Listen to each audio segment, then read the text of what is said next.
যেই সময়টা শুরু হওয়ার কথা ছিল 3টে থেকে, আমার এখানে পৌঁছানোর কথা ছিল 3:30টার সময়। বিশ্বাস করুন এখানে পৌঁছে যাওয়ার কথাই ছিল, কিন্তু আমাদের মালদা থেকে যখন হেলিকপ্টারটা উঠলো, মাঝ আকাশে হেলিকপ্টার মধ্যে থেকে ধোঁয়া বেরোতে শুরু করলো আর কি। ওই সময়টা মনে হচ্ছিল কি এইখানে তো দূরের কথা অন্য কোথাও না পৌঁছে যায় আর কি।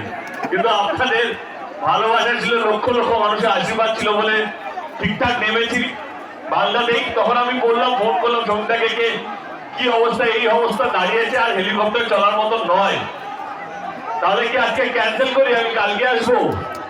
তখন উনি আমাকে বললেন যে লক্ষ লক্ষ মানুষ অপেক্ষা করছে দেখার জন্য, হাজার হাজার মানুষ, তুমি একবার ভেবে নাও। এবং আমি আবার ফোন করলাম, দেখো আমার 4-5 ঘন্টা লাগবে যা দেখতে পাচ্ছি, 300-350 কিলোমিটার রাস্তা, অনেকটা সময় লাগবে।